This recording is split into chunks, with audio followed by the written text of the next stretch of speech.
প্রিয় দর্শক, সবাইকে বিওডি বাংলার পক্ষ থেকে পবিত্র মাহে রমজানের শুভেচ্ছা। প্রতিদিনের ন্যায় এবারও সংসদ নির্বাচনে নারী সংরক্ষিত নিয়ে আপনাদের সাথে এই মুহূর্তে উপস্থাপনায় আছি আমি আল্লামিন এম তাওহিদ। আজকের আমাদের অনুষ্ঠানে অতিথি হিসাবে আমাদের সাথে যুক্ত আছেন ইডেন মহিলা কলেজ ছাত্রদলের আহ্বায়ক, কেন্দ্রীয় ছাত্রদলের সহসভাপতি রেহেনা আক্তার শিরিন। আপনাকে স্বাগত বিওডি বাংলাতে। আপনি কেমন আছেন? হ্যাঁ, আছি আলহামদুলিল্লাহ। ধন্যবাদ আপনাদেরকে। আপনাদের মাধ্যমে যারা দেখবেন তাদের সবাইকে আমার রক্তিম শুভেচ্ছা অভিনন্দন, মাহে রমজানেরও শুভেচ্ছা অভিনন্দন। আপনার কাছে প্রশ্ন, যেহেতু আপনি ত্রয়োদশ জাতীয় সংসদ নির্বাচনে মহিলা সংরক্ষিত আসনে মনোনীত প্রার্থী হিসাবে জনগণের সেবক হতে চান, ইচ্ছা প্রকাশ করছেন, সেই জায়গাটা থেকে আপনার কাছে আজকে আমাদের একটি প্রশ্ন, যেহেতু দর্শকরা জানতে চায় সেই জায়গা থেকে, সেটি হচ্ছে রাজনীতিতে নারীর অংশগ্রহণ বাড়লেও নারী প্রতিনিধিত্ব এখনও কাঙ্ক্ষিত পর্যায়ে কেন পৌঁছায়নি, সেই বিষয়টি আপনার কাছে জানার ছিল। ধন্যবাদ। দেখুন, আসলে আমাদের পুরুষতান্ত্রিক সমাজে এখনো মনে করে যে নারীরা মনে হয় পারবে না। তো এই জায়গা থেকে আমরা দীর্ঘ 16টি বছর রাজপথে ছিলাম, অগ্রণী ভূমিকা রেখেছি।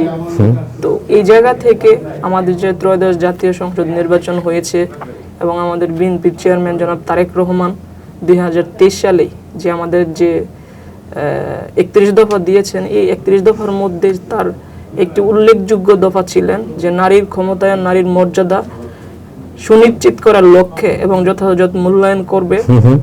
তো এই জায়গা থেকে আমরা মনে করি যে আমাদের মাননীয় প্রধানমন্ত্রী, বিএনপির চেয়ারম্যান জনাব তারেক রহমান নারীদেরকে সঠিক মূল্যায়ন করবে এবং সঠিকভাবে মর্যাদা দিবে বলে আমরা বিশ্বাস রাখি।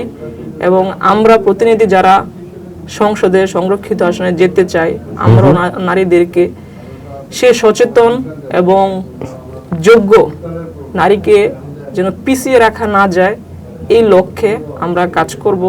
এটি আমাদের দৃঢ় প্রত্যয় থাকবে।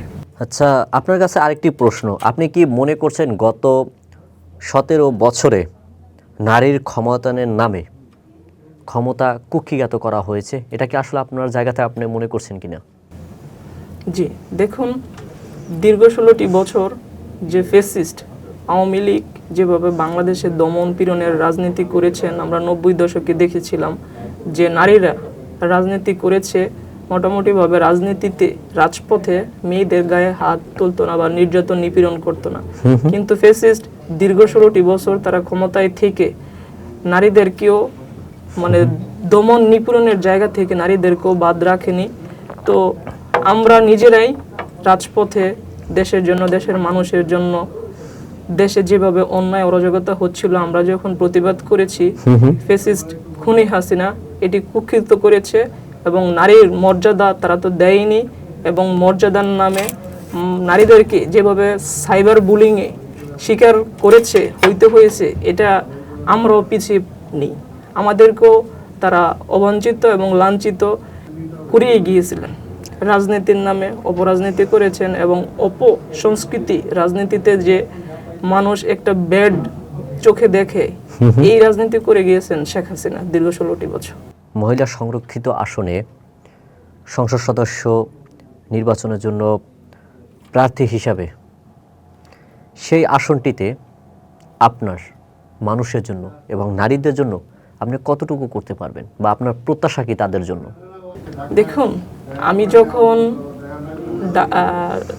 27 সেশনে আমি ঢাকাতে এডমিশন নিয়ে ভর্তি হওয়ার জন্য আসি এবং আমার স্কুল লাইফ থেকে আমার সামাজিক এবং রাষ্ট্রের, দেশের এবং দশের কাজ করার জন্য আমার স্কুল লাইফ থেকেই ছিলেন। আমি যেহেতু রাজনৈতিক পরিবারের সন্তান, আমার বাবা, আমার ভাই, আমার সর্বপরিবার বিএনপির সাথে জড়িত, আমি দেখেছি যে মানুষের কল্যাণে কিভাবে কাজ করতে হয় এবং মানুষের কল্যাণে কাজ করতে গিয়ে যে তৃপ্তি, এই তৃপ্তি অনুভূতি আমি ছোট থেকে বড় হওয়ার পরে আমি বুঝেছি এবং এটা আমি আমার ইউনিভার্সিটি লাইফে যখন আমি ঢাকা আসি, সারা বাংলাদেশ থেকে, যেহেতু আমি ইডেন কলেজে পড়াশোনা করেছি, সারা বাংলাদেশের মেয়েরা এখানে ছিলেন। আমি তাদের সাথে মিশেছি, বিভিন্ন কালচার শিখেছি এবং বড় হয়েছি। সবসময় চেষ্টা করছি সামাজিক এবং মানবতার হাত বাড়িয়ে দিয়ে মানুষের সাথে মেশার, কাজ করার। তো এই জায়গাটা আমি মনে করছি যে এই জায়গাটা আরো পরিপূর্ণতা লাভ করবে যদি আমি একটি রাজনৈতিক প্ল্যাটফর্মে আসি। ওই জায়গা থেকেই আমি বাংলাদেশ জাতীয়তাবাদী ছাত্র দল সাথে আমি সম্পৃক্ত হই এবং ওই জায়গা থেকে আমি আমার রাজনৈতিক দর্শন এবং দেশের জন্য, মানুষের জন্য, শিক্ষার্থীদের জন্য এবং ক্যাম্পাসে কিভাবে শিক্ষার্থী বান্ধব পরিবেশ তৈরি করা যায়, টিচারদের মধ্যে, শিক্ষার্থীদের মধ্যে যে একটা বন্ধন, এগুলো আমি আমার জায়গা থেকে বাংলাদেশ জাতীয়তাবাদী ছাত্র দলের রাজনীতি করে আমি এগুলো শিখেছি এবং মানুষের সাথে করেছি। এবং এই জায়গা থেকে আমি আমার যে সামাজিক কাজ করার পরে যে একটি তৃপ্তি, মানুষের ফিডব্যাক, ভালোবাসা, এটি আমি পেয়েছি। ওই জায়গা থেকে আমি চিন্তা করতেছি এখন, যদি আল্লাহ তো চায়, আমাদের দল এবং আমার চেয়ারম্যান মাননীয় প্রধানমন্ত্রী জনাব তারেক রহমান যদি আমাকে সংরক্ষিত আসনে মনোনীত করেন, ইনশাল্লাহ আমি আমার জায়গা থেকে আমি দেশের জন্য, দেশের মানুষের জন্য কাজ করতে পারবো বলে আমি বিশ্বাস রাখি। 2024 সালের জুলাই অভ্যুত্থানে আপনার অবস্থান এবং কতটা মাঠে সক্রিয় ছিলেন? 17 বছরে আপনি কতটা আসলে নির্যাতিত হয়েছিলেন? আমার বিশেষ করে আমার রাজনীতিটা শুরু যখন আমি বিএনপির সাথে সম্পৃক্ত হই সক্রিয়ভাবে ঢাকাতে ছাত্র রাজনীতিতে, তখন থেকেই আমরা দেখি যে আমাদের দল বিএনপি রাজপথের দল। তখন থেকেই রাজপথে আমরা ন্যায়ের জন্য কাজ করতে হয়েছে, দেশের মানুষের পক্ষ নিয়ে রাজপথে প্রতিবাদ করতে হয়েছে।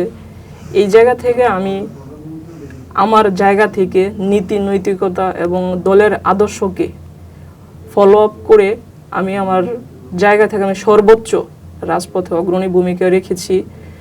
এবং জুলাই আন্দোলন বলেন 2023 সালে যে 28শে অক্টোবরের পর থেকে আমি 24 সালের 7ই জানুয়ারি যে আমিডামি নির্বাচন হয়েছিল, নির্বাচনের আগের দিন মানে 5ই জানুয়ারি আমরা এই আমিডামি নির্বাচন প্রতিহত করার জন্য আমরা মশাল মিছিল করেছিলাম। ওই মিছিল থেকে আমাকে ফ্যাসিস্টের দোসর যারা ছিলেন, ছাত্রলীগ, আওয়ামী লীগের অঙ্গ সংগঠনের যারা ছিলেন, তারা আমাকে ধরে নিয়ে রমনা থানা আমাকে হস্তান্তর করেছেন। তো এই জায়গা থেকে আপনার বুঝতে হবে যে আমরা দলের জন্য, দেশের জন্য, দেশের মানুষের জন্য ন্যায়ের পক্ষে দীর্ঘ 16টি বছর আমার সক্রিয় রাজনীতি আমি রাজপথেই করেছি। এবং 2024-এ জুলাই আন্দোলন হয়েছে, আমি আমার সর্বোচ্চ জায়গা থেকে, আমি যে একটা মেয়ে মানুষ এটা আমি কখনো মনে করিনি, আমি আমার সর্বোচ্চটুকু দিয়ে আমি রাজপথে শিক্ষার্থীদের সাথে অগ্রণী ভাগে থেকে বাংলাদেশে যতদিন পর্যন্ত ফ্যাসিস্ট মুক্ত না হয়েছেন প্রত্যেকটা দিন ফজরের পরে বাসা থেকে বের হয়ে যাইতাম। তখন আপনার পায়ে তো ক্যাটস পরা যাইতো না, আর স্মার্টফোন নিয়ে বের হওয়া যাইতো না। তখন ছোট একটি ফোন নিয়ে বের হইতাম। ওই ফোনটা রিস্ক ছিল যে দলীয় মনে কারোর সাথে কথা বলছি কিনা এটাও আপনার চেকিং করা হতো। তো আমরা আমাদের লাইফটা মানে ছেলে এবং মেয়ে, আমাদের সমাজে বৈষম্য করা হয়, এই বৈষম্যটা আমরা দীর্ঘ 16টি বছর, বিশেষ করে আপনার 28শে অক্টোবর থেকে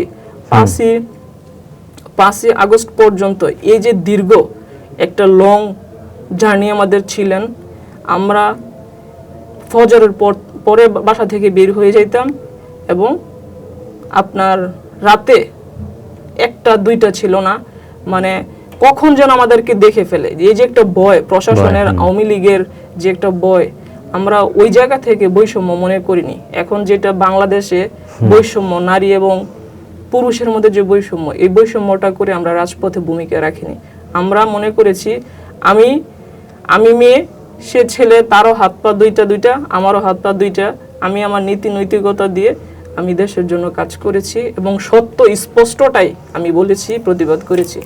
আপনার কাছে দলমত নির্বিশেষে একজন জনগণের প্রতিনিধি হিসাবে আপনার দৃষ্টিতে তারেক রহমানের বর্তমানে নেতৃত্বটা আপনার কাছে কেমন? দেখুন, আমাদের চেয়ারম্যান, আমাদের সাংগঠনিক অভিভাবক জনাব তারেক রহমান, বাংলাদেশের মাননীয় প্রধানমন্ত্রী, উনি যখন বাংলাদেশে দীর্ঘ 16টি বছর পর আবির্ভাব হয় 25শে ডিসেম্বর, তখন আপনি জেনে থাকবেন সে দেশে পা রেখেই দেশের প্রতি যে তার মমত্ববোধ, এটা দেশবাসী আপনাদের সোশ্যাল মিডিয়ার মাধ্যমে দেখেছেন। এবং ওই দিন যে পূর্বাচলে যে তার বক্তব্য ছিলেন, উনি কিন্তু দল মত নির্বিশেষে উনি কিন্তু ওনার বক্তব্যের মধ্য দিয়ে স্পষ্ট সুন্দর ভাষা দিয়ে উনি কিন্তু বলে দিয়েছিলেন যে আমরা দল মত নির্বিশেষে এমন একটা বাংলাদেশ চাই যে বাংলাদেশে হিন্দু, বৌদ্ধ, খ্রিস্টান, মুসলমান কোনো ভেদাভেদ থাকবে না। আমরা শান্তি চাই, মানুষের জন্য, দেশের জন্য কল্যাণে কাজ করব এবং একটি সুন্দর সমৃদ্ধির বাংলাদেশ গড়ে তুলব, যে বাংলাদেশে কোনো অভাব থাকবে না, কর্মসংস্থানের অভাব থাকবে না, মানুষের চাহিদার যেন হাতের নাগালে বাহিরে সবকিছু, চলেছে, হ্যাঁ, সবকিছু চাহিদা মতো যাতে থাকে, চাহিদা মতো পেতে পারে। এটাই কিন্তু তার বক্তব্যের মধ্যে 25শে ডিসেম্বরই কিন্তু স্পষ্ট হয়ে গেছেন। তো ইনশাল্লাহ উনি যে বাংলাদেশের প্রধানমন্ত্রী হয়ে চেয়ারে বসেছেন, তো 12ই ফেব্রুয়ারি আপনারা দেখতে পাচ্ছেন যে ওনার মধ্যে যে রাজনৈতিক যে চিন্তা চেতনা, তার যে বাংলাদেশকে নিয়ে যে পরিকল্পনা, তার যে দূরদর্শিতা, উনি কিন্তু সাধারণ মানুষের মতোই উনি চলাফেরা করতেছেন। পর্তুগালও দেখা যাচ্ছে অনেক বাদ দিয়ে দিয়েছেন তিনি। জি, আপনারা দেখবেন যে আপনার যে রাস্তা যে ট্রাফিক, উনি কিন্তু ট্রাফিক সিগন্যালটাও মেইনটেইন করে সাধারণ মানুষের মতো বহরে তিনি চলাফেরা করতেছেন। সাধারণ মানুষের বহরে উনি চলতেছেন। ওনার যে বাংলাদেশের প্রধানমন্ত্রী যে প্রটোকল, এই প্রটোকল থেকে কিন্তু উনি অনেক কিছু কমিয়ে নিয়েছেন। সাধারণ মানুষ যেভাবে লাইফ লিড করে, সাধারণ মানুষের কষ্ট এবং ভোগান্তিটা বোঝার জন্য উনি কিন্তু ওই শ্রেণীর মতোই চলাফেরা করার চেষ্টা করতেছেন। রেহেনা আক্তার শিরিন আপা, আপনাকে অসংখ্য ধন্যবাদ। বিওডি বাংলার পক্ষ থেকে আবারও আপনাকে শুভেচ্ছা আমাদের সাথে গল্প করে সময় দেওয়ার জন্য। প্রিয় দর্শক, শুনছিলেন একজন তারুণ্যের গল্প। তারুণ্য আসলে তাদের চোখে স্বপ্ন এই দেশ সমাজকে নিয়ে, তাই সেই জায়গাটা থেকে নেতৃত্ব দিতে চান, সংসদে যেতে চান মানুষের জন্য, মানুষের কল্যাণের জন্য। বাকিটুক বিবেচনা আপনাদের হাতে। আজকের এই ছিল আমাদের আলোচনা, নারী সংসদ সদস্যদের মতামত। আবার এই প্রোগ্রামে আপনাদেরকে স্বাগত জানিয়ে আজকের মতো বিদায় নিচ্ছি। যুক্ত ছিলাম আমি আল আমিন তাওহীদ। আজকের মতো বিদায় নিচ্ছি।